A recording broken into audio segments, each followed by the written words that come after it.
화제의 드라마 귀궁 3화에 이어질 4화 뇌피셜을 준비했습니다. 왕궁의 깊은 지하실, 풍산과 대비는 신비로운 의식을 마쳤어요. 그들 앞에 이정이 서 있었지만 그의 눈은 더 이상 예전의 눈이 아니었습니다. 검은 빛과 붉은 빛이 교차하는 그의 눈동자에는 500년의 원한이 서려 있었어요. 마침내 이정의 입에서 나온 목소리는 이정의 것이 아니었습니다. 그것은 훨씬 더 깊고 여러 목소리가 중첩된 듯한 음산한 소리였어요. 500년 만에 내가 돌아왔다. 풍산은 무릎을 꿇고 고개를 숙였다. 주인님, 의식은 완벽했습니다. 이제 왕의 몸은 완전히 당신의 것입니다. 대비도 함께 무릎을 꿇었어요. 이제 우리의 계약을 이행해 주십시오. 우리에게 약속하신 힘을. 이정은 비웃듯 그들을 내려다보았습니다. 어리석은 인간들. 너희가 진정으로 원하는 것은 힘이 아니라 죽음이었다. 그가 손을 뻗자 풍산과 대비의 몸에서 점차 생기가 빠져나가기 시작했어요. 주인님, 우리는 500년 동안 당신을 섬겨왔습니다. 풍산이 절망적으로 외쳤지만 이정은 아랑곳하지 않았다. 너희의 선조들이 나를 이용하려 했듯 나도 너희를 이용했을 뿐이다. 이정의 목소리는 차갑게 울려 퍼졌어요. 이제 진정한 의식을 위한 재물이 필요하다. 풍산과 대비의 몸에서 마지막 숨이 빠져나가면서 지하실 전체가 강렬한 붉은 빛으로 물들었습니다. 지하실 벽면에 그려진 고대 문양들이 하나둘씩 빛나기 시작했어요. 이제 봉인을 풀 시간이다. 이정은 중앙의 거대한 원형 문양 위에 섰다. 그의 발 아래로 붉은 기운이 소용돌이치듯 퍼져나갔어요. 지하실의 천장이 갑자기 열리면서 붉은 달빛이 직접 내리쬐었습니다. 그 빛이 이정의 몸을 감싸자 그의 주변 공기가 일그러지기 시작했어요. 마치 현실의 틈새가 벌어지는 것 같았습니다. 500년 전 그 무녀가 나의 절반을 봉인했지. 이정은 손을 허공으로 뻗었어요. 하지만 이제 내가 그 봉인을 풀고 나의 진정한 모습을 되찾을 것이다. 그 순간 허공에 균열이 생기며 기이한 빛이 새어나왔습니다. 균열 너머로 형언할 수 없는 존재의 일부가 보였어요. 그것은 사람의 형태를 한 것 같기도 했지만 동시에 완전히 다른 무언가였습니다. 드디어 자유다. 균열 너머에서 목소리가 들려왔어요. 그 소리는 이정의 목소리보다 더 깊고 원시적이었습니다. 이정이 기쁨에 찬 목소리로 말했다. 주인님, 제가 마침내 당신을 풀어드렸습니다. 500년의 기다림이 헛되지 않았습니다. 그런데 갑자기 균열 주변의 공기가 진동하면서 무언가가 잘못되고 있다는 느낌이 퍼졌어요. 균열이 안정적으로 확장되지 않고 요동치기 시작했습니다. 아직 완전하지 않다. 균열 너머의 존재가 분노한 목소리로 말했어요. 무녀의 힘이 없다면 내가 완전히 나올 수 없다. 그리고 노비들의 원한이 담긴 피가 필요하다. 이정의 표정이 일그러졌다. 노비들의 원한이라니 무슨 말씀이십니까? 균열 너머의 존재가 소름 돋는 웃음을 터뜨렸어요. 500년 전 왕과 무녀 사이를 갈라놓은 것은 단순한 배신이 아니었다. 그것은 계급의 벽이었지. 무녀는 노비의 딸이었으며 왕은 그녀를 위해 노비제를 폐지하려 했다.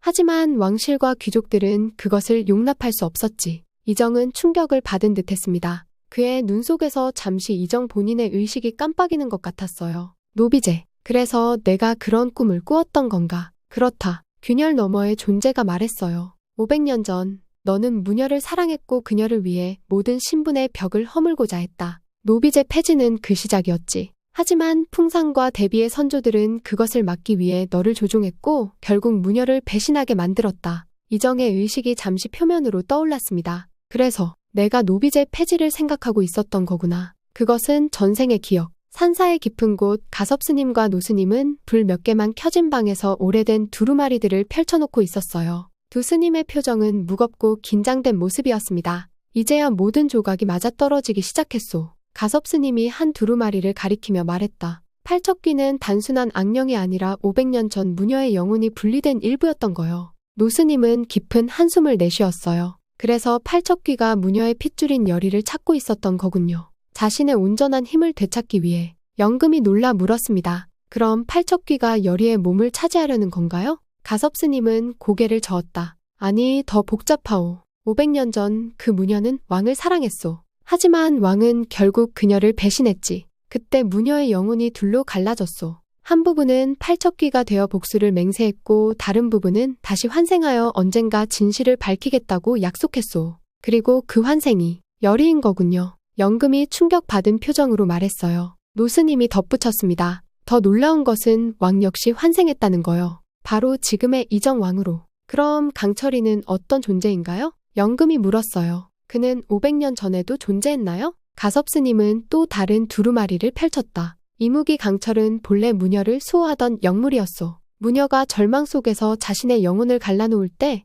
이무기는 그녀의 한 부분을 지키기로 맹세했지. 그래서 500년 동안 여리의 전생들을 지켜온 거요. 하지만 여리는 그 운명을 거부했어요. 영금이 혼잣말처럼 중얼거렸습니다. 노스님이 고개를 끄덕였어요. 그것이 바로 모든 비극의 시작이요. 그녀가 자신의 운명을 받아들이지 않으면 팔척귀는 계속해서 힘을 얻을 것이오. 그리고 이제 붉은 달이 뜨는 밤, 팔척귀는 현 왕의 몸을 차지할 것이고, 가섭스님이 갑자기 일어났다. 이미 늦었을지도 모르오. 팔척귀가 이정의 몸을 차지하면 500년 전에 무녀가 남긴 봉인이 완전히 풀리게 될 거요. 어떤 봉인인데요? 영금이 물었어요. 무녀가 죽기 전 그녀는 마지막 힘을 다해 무언가를 봉인했소. 가섭스님의 목소리가 떨렸습니다. 더 강력한 존재, 팔척귀조차도 두려워하는 존재를. 넙덕의 은신처에서 여리는 갑자기 극심한 통증을 느끼며 바닥에 쓰러졌어요. 그녀의 몸에서는 붉은 기운이 흘러나오기 시작했고 방 안의 공기가 순식간에 무거워졌습니다. 윤갑 강철이 놀라 그녀에게 달려갔어요. 여리야, 괜찮아. 그가 걱정스럽게 물었지만 여리는 대답하지 못하고 몸부림치고 있었습니다. 그녀의 눈은 완전히 붉게 변해 있었어요. 넙덕은 신속하게 행동했다. 그녀는 주머니에서 부적 몇 장을 꺼내 여리의 주변에 둘러놓았어요. 팔척귀와 여리의 영혼이 반응하고 있어. 붉은 달이 떠오르면서 500년 전의 기억이 되살아나는 거야. 윤갑 강철은 혼란스러운 표정으로 물었습니다. 무슨 일이 일어나고 있는 거죠? 여리에게 대체 어떤 일이? 500년 전 무녀의 영혼이 둘로 갈라졌어. 넙덕이 설명했어요. 한 부분은 팔척귀가 되었고 다른 부분은 환생하여 지금의 여리가 된 거야. 그리고 지금 팔척귀가 이정의 몸을 차지하는 순간 여리의 내면에 잠들어 있던 무녀의 기억과 힘이 깨어나고 있는 거지. 그 순간 여리가 갑자기 몸을 일으켰어요. 그녀의 움직임은 평소와 달리 우아하고 위험이 넘쳤습니다. 그녀의 눈은 여전히 붉게 빛나고 있었지만 그 안에는 깊은 지혜와 슬픔이 담겨 있었어요. 500년. 내가 기다린 시간이야. 여리의 목소리는 묘하게 변해 있었습니다. 마치 그녀의 목소리와 다른 목소리가 겹쳐진 것 같았어요. 넙덕이 경계하듯 물었다. 당신은 무녀님이신가요? 여리는 고개를 끄덕였어요. 나의 절반이지. 500년 전 내가 분노와 절망 속에서 나 자신을 갈라놓았을 때 한쪽은 오직 복수만을 원했고 다른 쪽은 진실을 밝히고자 했지. 내가 바로 그 진실을 찾고자 했던 부분이야. 윤갑 강철은 천천히 여리에게 다가갔습니다. 여리야, 아직도 내가 거기 있니? 그의 목소리에는 걱정이 묻어 있었어요. 여리의 눈빛이 잠시 변했다. 강철아, 윤갑님, 저예요. 하지만 동시에 저는 그녀이기도 해요. 500년 전의 무녀. 그녀의 기억과 감정이 모두 제 안에 있어요. 여리의 목소리가 다시 원래대로 돌아왔습니다. 넙덕은 안도의 한숨을 내쉬었어요. 다행이군. 두 영혼이 충돌하지 않고 공존하고 있어. 윤갑과 강철처럼. 여리는 자신의 손을 바라보았다. 그녀의 손끝에서는 붉은 기운이 흘러나오고 있었어요. 이게 제 진짜 힘인가요? 그녀가 경이로운 표정으로 물었습니다. 그래, 영매의 힘이야. 넙덕이 대답했어요. 하지만 평범한 영매가 아니라 500년 전 가장 강력했던 무녀의 직계 후손이지. 내 안에는 그 어떤 영매도 가지지 못한 특별한 힘이 있어. 은신처 안, 윤갑의 몸을 통해 강철과 윤갑 두 영혼 사이의 대화가 시작되었어요. 이는 외부에서 볼 때 한 사람이 혼잣말을 하는 것처럼 보였지만 실제로는 한 육체 안에서 두 개의 완전히 다른 의식이 교차하는 특별한 순간이었습니다. 여리는 그 광경을 경이로운 표정으로 지켜보고 있었어요. 내가 윤갑이구나. 강철의 목소리가 윤갑의 입을 통해 흘러나왔다. 잠시 후 같은 입에서 다른 톤의 목소리가 들렸어요. 그리고 넌 이무기 강철이고 윤갑의 의식이 깨어난 것이었습니다. 여리는 손을 뻗어 윤갑의 뺨을 조심스럽게 만졌어요. 윤갑님, 정말 윤갑님인가요?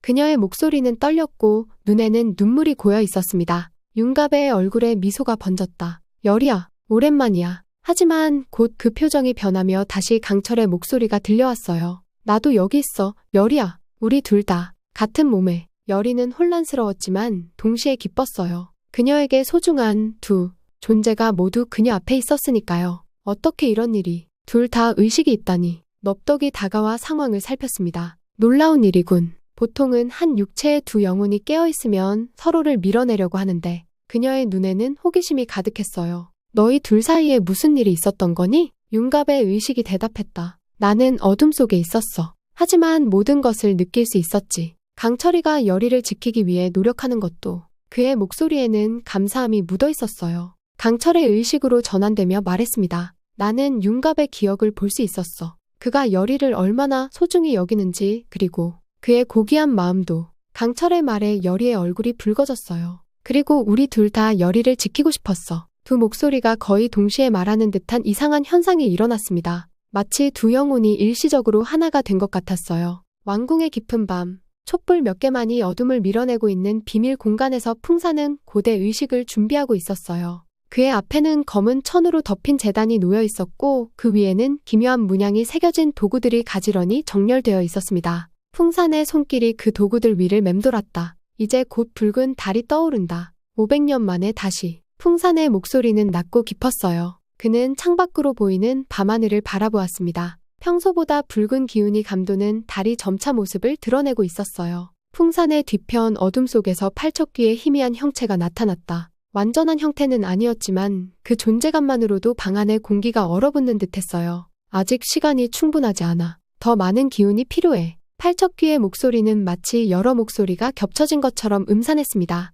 곽상중의 보고에 따르면 이무기는 아직 살아있다고 합니다. 풍산이 공손하게 말했어요. 하지만 상처를 입었으니 약해진 상태일 겁니다. 이제 곧 저희가 그들을 찾아낼 수 있을 거예요. 팔척귀의 형체가 흔들렸다. 무녀의 피, 그 피가 필요하다. 그녀가 자신의 능력을 받아들이기 전에 데려와야 해. 그 말에 풍산은 고개를 깊이 숙였어요. 네, 반드시 그렇게 하겠습니다. 이미 최원우와 그의 병사들이 산을 수색하고 있습니다. 한편 왕의 침소에서는 이정이 또다시 악몽에 시달리고 있었어요. 땀에 흠뻑 젖은 채로 그는 잠에서 깨어났습니다. 또 그 꿈이야. 붉은 달 그리고 그 무녀. 그의 목소리는 떨렸다. 자, 지금까지 귀궁 사화에 대한 제 뇌피셜을 들어보셨는데요. 어떠셨나요? 여러분은 어떤 전개를 예상하시나요? 댓글로 여러분의 뇌피셜도 공유해주세요. 다음 영상에서는 실제 방영된 사화를 리뷰하면서 제 예상이 얼마나 맞았는지도 함께 살펴보도록 하겠습니다. 영상이 도움이 되셨다면 좋아요와 구독 부탁드립니다.